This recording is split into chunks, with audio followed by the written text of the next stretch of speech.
Hello everyone and welcome to the channel. Today we are doing a full scientific breakdown of a training methodology that sits right at the intersection of raw strength and aesthetic muscle. PHAT, Power Hypertrophy Adaptive Training. If you've ever felt stuck choosing between training like a powerlifter or training like a bodybuilder, this episode is for you. We are going to cover the origins, the physiology, the exact weekly split, how to progress and manage the load, the recovery blueprint this program demands, what kind of results the science suggests you can expect, who should and shouldn't attempt it, and the most common mistakes that even advanced lifters make when they try to run PHAT. Stay tuned. To understand PHAT, you have to understand the man who created it. Dr. Layne Norton is a professional bodybuilder, a champion powerlifter, and he holds a PhD in nutritional sciences. He is also the co-founder of Carbon Diet Coach app and Outwork Nutrition. This is not just a coach who reads some studies. This is a scientist who has stepped on a stage and on the platform, and who has published peer-reviewed research himself. When Norton designed PHAT, he wasn't guessing. He was systematically solving a problem that had bothered him for the years. The false dichotomy that you must choose between being strong and looking strong. He famously pushed back against the tired cliche that bodybuilders are weak and powerlifters look out of shape, and built PHAT to prove that you can pursue both adaptation in a single, intelligently designed program. So, what exactly is power hypertrophy adaptive training? At its core, PHAT is a form of nonlinear or undulating periodization. Instead of dedicating an entire 4 to 6 weeks block to a strength and then switching to hypertrophy block, you hit both stimuli within the same 7-day microcycle. The week is divided into two distinct phases. Day 1 and Day 2 are heavy power days. Here, you're lifting in the 3 to 5 rep range using approximately 75 to 90% of your 1 rep max. The goal is maximal mechanical tension and neural drive. You are teaching your body and your nervous system to recruit high threshold motor units more efficiently, and you are creating the kind of structural loading that thickens the contractile proteins inside the muscle fiber. This is the foundation. After a rest day, you transition into 3 consecutive hypertrophy days. Now, the rep range shifts to roughly 8 to 12, sometimes up to 20, with the loads around 60 to 75% of your 1 rep max. The physiological target changes too. You are still generating mechanical tension, but you are also accumulating metabolic stress, the so-called pump, and driving up total training volume, which is arguably the primary driver of muscle hypertrophy. Volume is simply sets multiplied by reps multiplied by load. And on this day, you are pushing volume roughly 50 to 75% higher than on the power days. And why this combination work better than just doing one or another? A 2023 study published in the Journal of Sports Science directly investigated mixed training low rep strength work plus moderate rep volume work, and found that this approach boosts both muscle size and power output more effectively than either modality alone. The power days build a strength reserve, and that strength reserve allows you to use heavier loads on your hypertrophy days, which in turn create a greater growth stimulus. It's a mutually reinforcing cycle. Furthermore, the PHAT split ensure that each muscle group is trained approximately twice per week. When we look at the literature on training frequency, hitting a muscle twice weekly tends to produce superior hypertrophic outcomes compared to once weekly bro splits, provided total weekly volume is equated. PHAT bakes this principle directly into its architecture. That is the theoretical framework, but theory only matters if it can be executed in the gym. So let's move from the textbook to the barbell. Here is exactly what a canonical PHAT work looks like, based on the template Layne Norton himself published. Day 1. Upper body power. You start the week with a heavy compound press and a heavy compound pull. A typical session would be barbell bench press for 3 to 5 sets of 3 to 5 reps, followed by bent over barbell rows using the same set and rep scheme. After that, you might include an overhead pressing accessory and some direct arm work, but the intensity stays high and the volume stays low. Rest periods here should be long, 3 to 5 minutes, because your goal is not fatigue, it's force production. Day 2, lower body power. Here the anchor is heavier squat and deadlift variation. Think barbell back squats, 3 to 5 sets of 3 to 5 reps. You would follow that with a hip hinge accessory, perhaps Romanian deadlifts, and then some calf and core work. Again, the emphasis is on moving maximal weight with pristine technique, not on chasing a burn.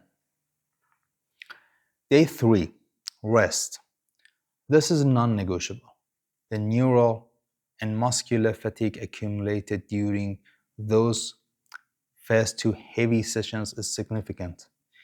And this rest day is what allows you to attack the hypertrophy block with full intensity.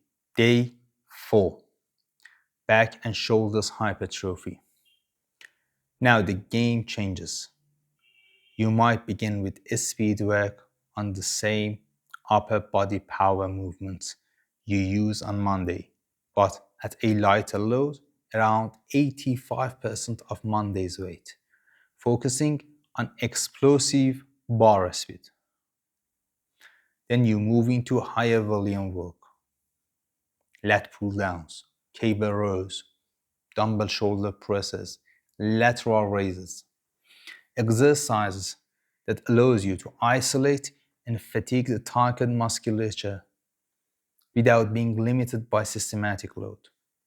Reps here are typically 3 to 4 sets of 8 to 20 reps, with rest periods shortened to just 1 to 2 minutes to sustain metabolic stress. Day 5, a lower body hypertrophy. You apply the same logic to the legs.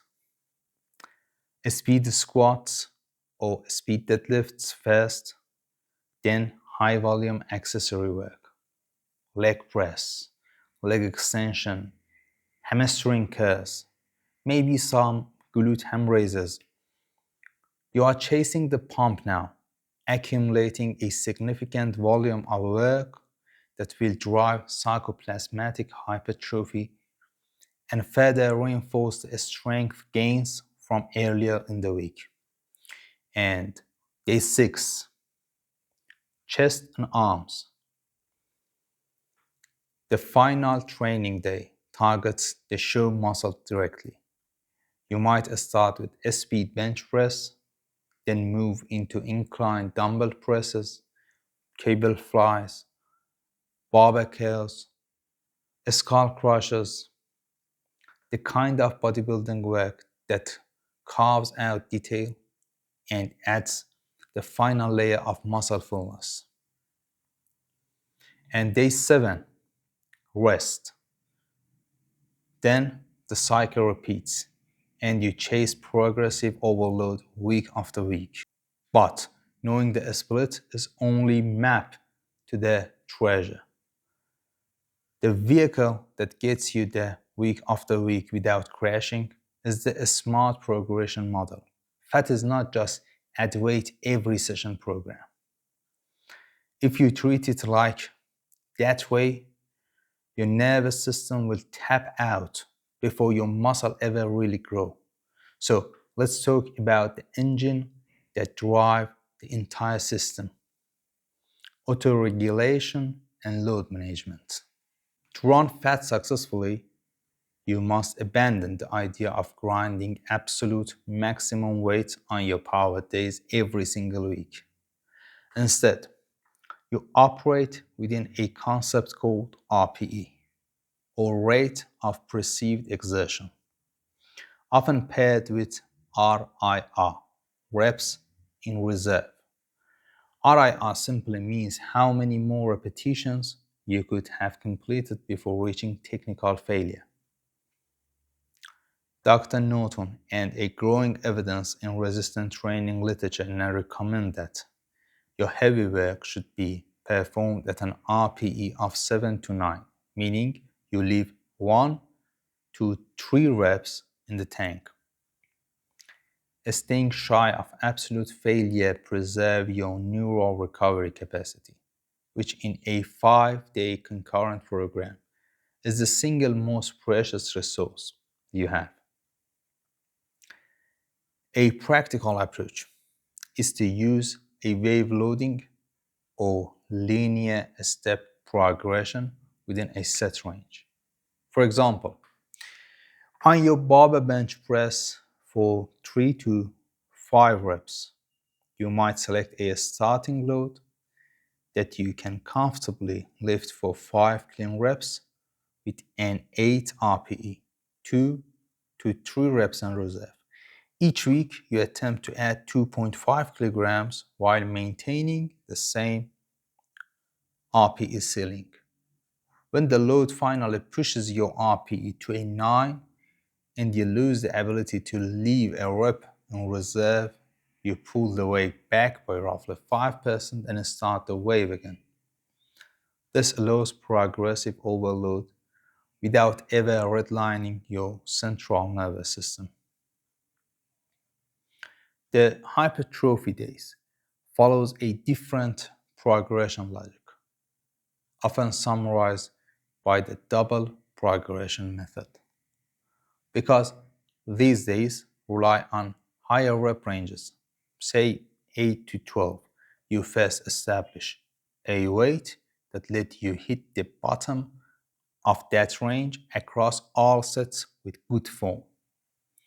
You then hold that weight constant and try to add reps week after week until you can achieve the top of the range for all prescribed sets.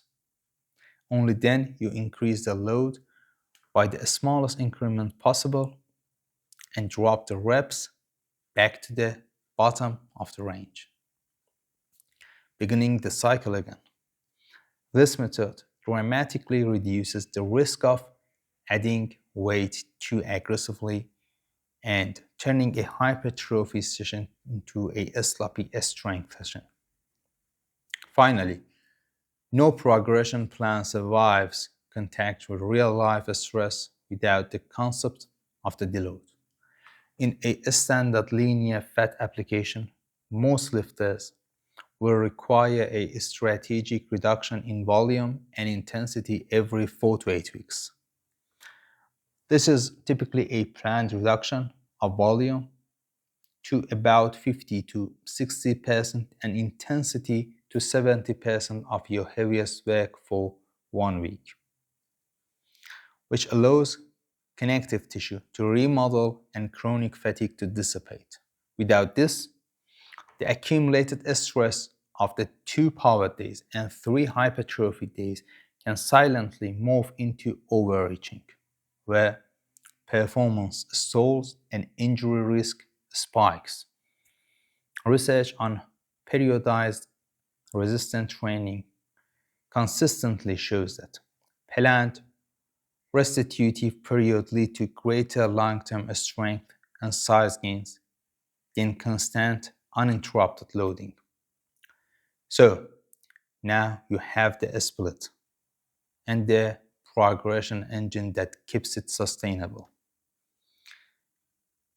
The natural next question is, if I execute all of this correctly, what physiological changes can I actually measure?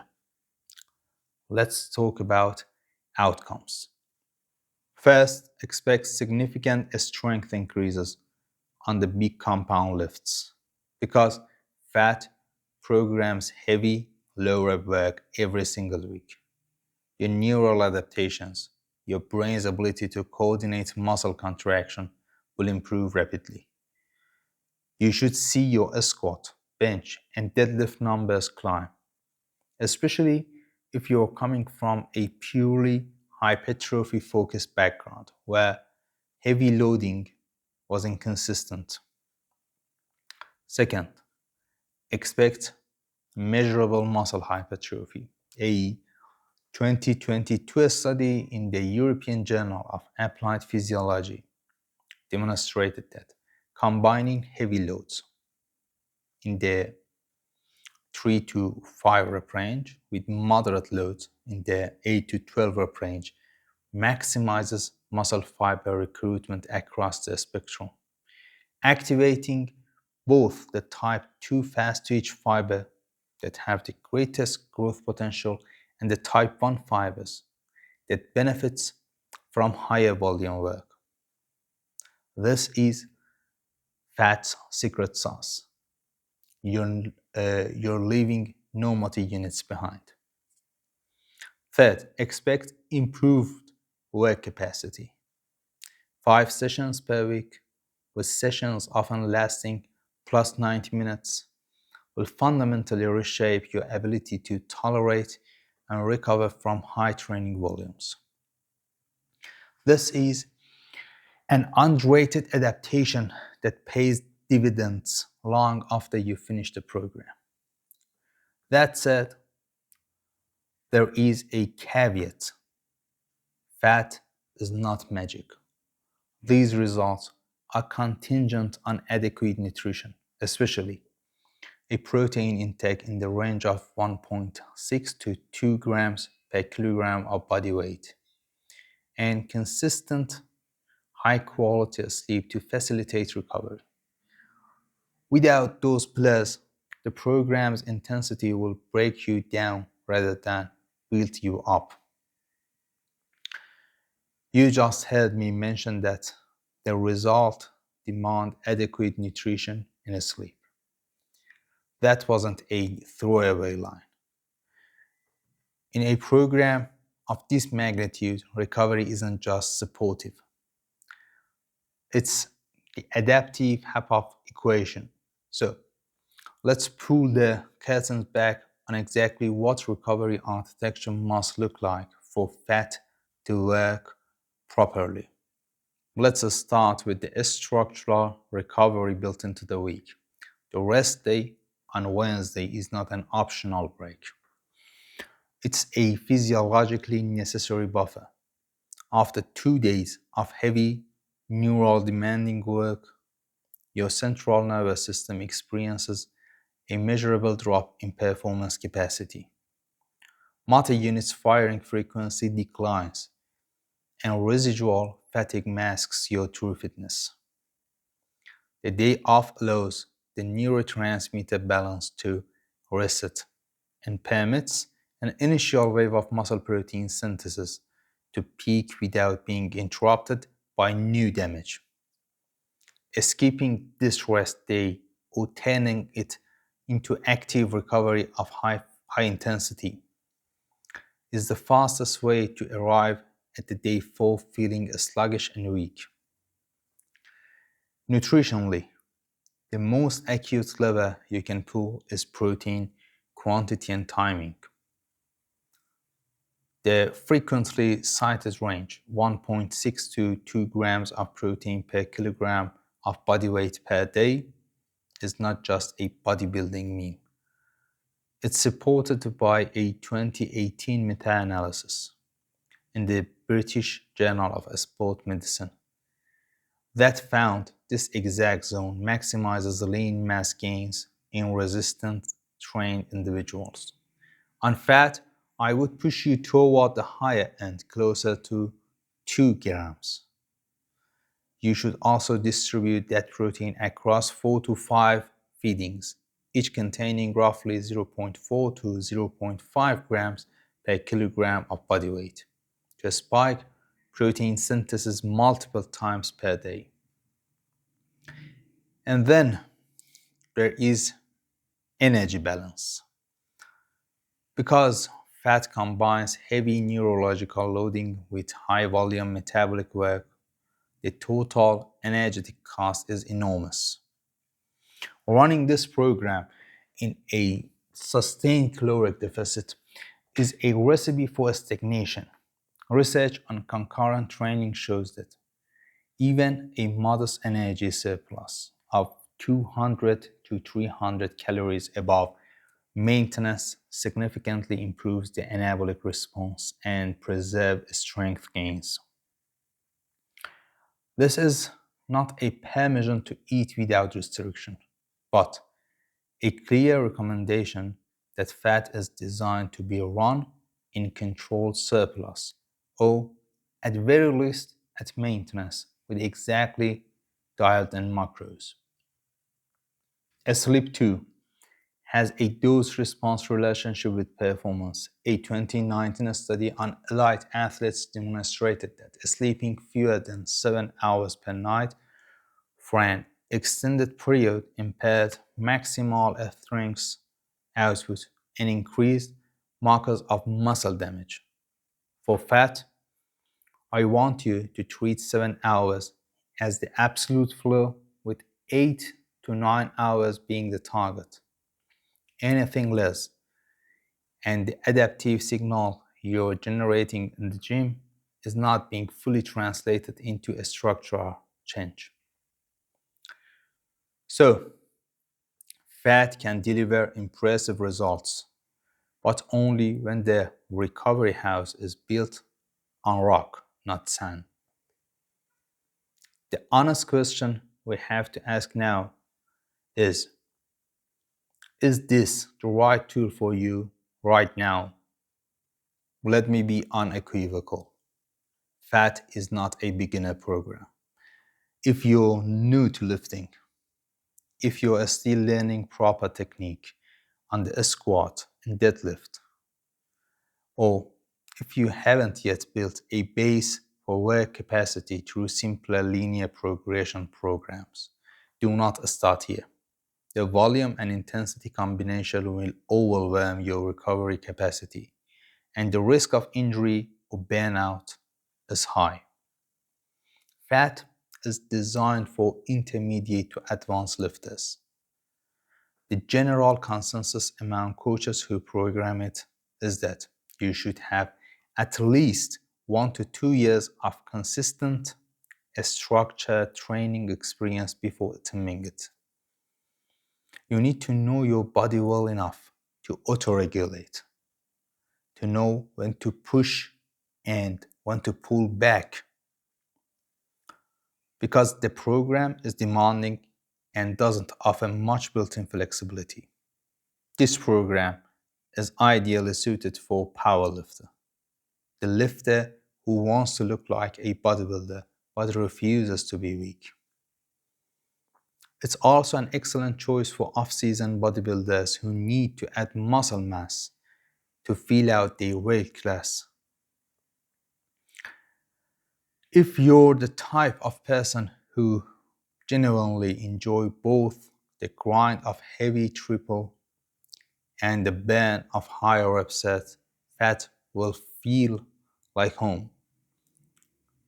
Now, if you have checked all those boxes, experience, recovery, habits, a clear goal, and you decided to run this program, I want to arm you with one final layer of protection.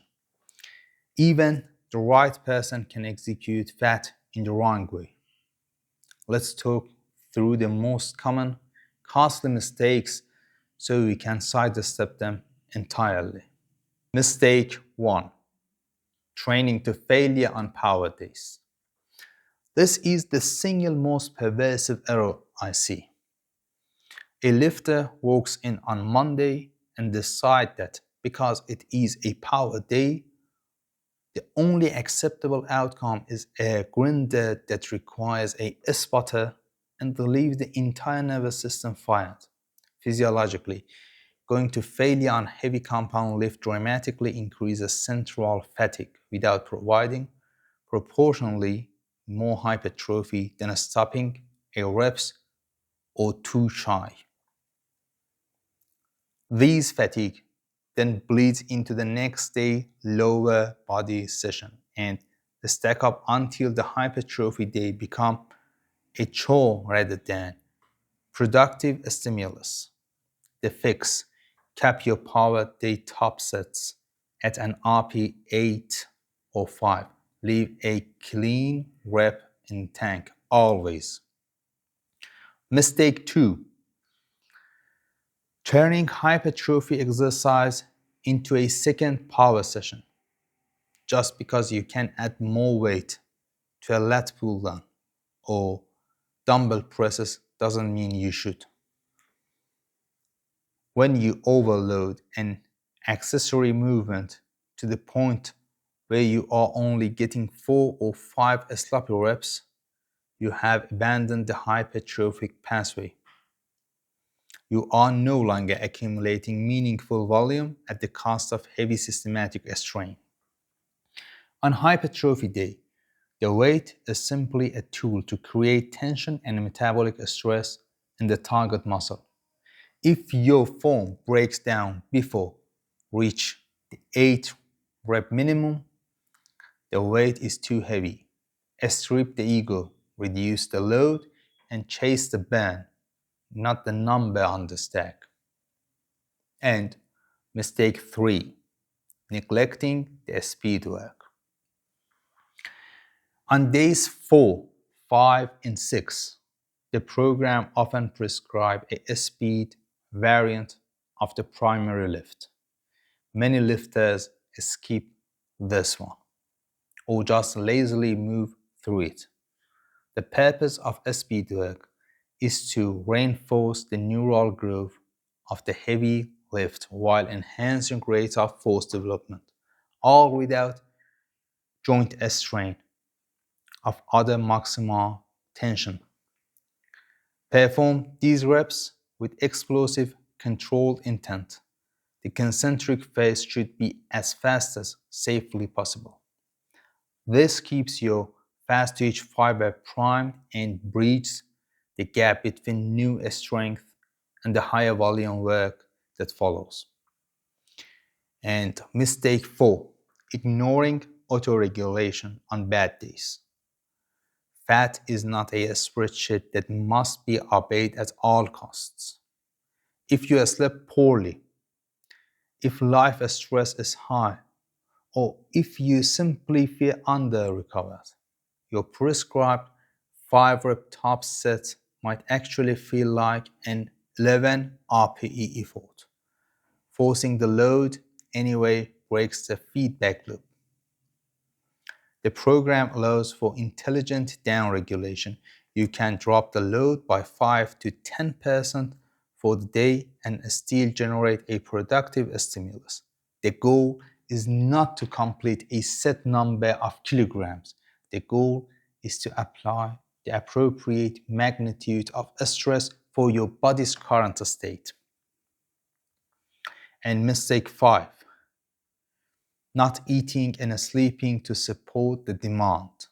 We covered recovery architecture in detail, but the most common expression of this mistake is treating PHAT like a fat loss program, a caloric deficit, especially one deeper than 300 calories below maintenance, systematically undermines the strength and volume progression that the program requires. If your primary goal is to cut weight aggressively, choose a different, lower volume program. PHAT rewards those who feel it. That is the complete picture of Layne Norton's Power Hypertrophy Adaptive Training, a 5-day scientifically grounded, brutally effective program that refuses to compromise between strength and size. You now have the split progression model, the recovery protocol, the suitability criteria, and the error proofing checklists.